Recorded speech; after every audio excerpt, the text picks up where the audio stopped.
మీ banana cake ఎందుకు డ్రైగా, హార్డ్‌గా అవుతుందో ఎప్పుడైనా ఆలోచించారా? చాలామంది చేసే 2 స్మాల్ మిస్టేక్స్ వల్లే కేక్ సాఫ్ట్‌గా రావడం లేదు. కానీ ఈరోజు నేను చెప్పే ట్రిక్స్ ఫాలో అయితే bakery style moisture banana walnut cake ఇంట్లోనే పర్ఫెక్ట్‌గా వస్తుంది. నమస్తే అందరికీ, మన ఎస్కే కిచెన్‌కి స్వాగతం. ఈరోజు మనం super soft banana walnut cake చేసుకుందాం.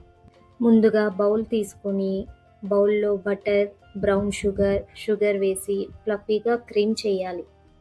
ఇక్కడ బటర్ రూమ్ టెంపరేచర్‌లో ఉంటేనే పర్ఫెక్ట్ క్రీమీ టెక్స్చర్ వస్తుంది. ఇదే సాఫ్ట్ కేక్‌కి ఫస్ట్ సీక్రెట్.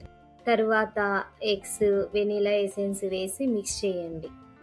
ఇప్పుడు మ్యాష్డ్ బనానాని యాడ్ చేసి బాగా కలపాలి. ఈ స్టేజ్‌లో వచ్చే బనానా స్మెల్‌కి కేక్ టేస్ట్ ఎలా ఉండబోతుందో చెప్పేస్తుంది. ఇప్పుడు ఇందులో floor, baking powder, baking soda, salt, half quantity walnuts ఇవన్నీ సీవ్ చేసినవి మాత్రమే వేయాలి. ఫ్లోర్ మిక్సర్ యాడ్ చేసిన తర్వాత ఓవర్ మిక్స్ చేయకండి. ఇదే చాలా మంది చేసే బిగ్ మిస్టేక్. అలా చేస్తే కేక్ హార్డ్‌గా మారిపోతుంది.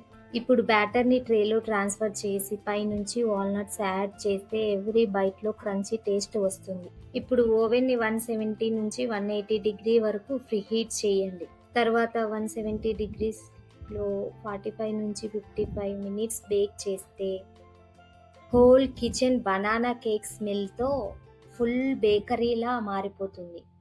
చూడండి, super moisture soft banana walnut cake ready. ఇక్కడ ఒక చిన్న టిప్.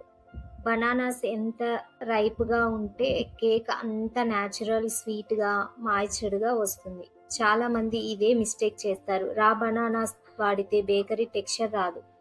మీరు కూడా తప్పకుండా ట్రై చేసి చూడండి. నచ్చితే లైక్ చేయండి, షేర్ చేయండి. ఇంకా ఇలాంటి టేస్టీ రెసిపీస్ కోసం ఎస్కే కిచెన్ ఛానల్‌ని సబ్స్క్రైబ్ చేయండి.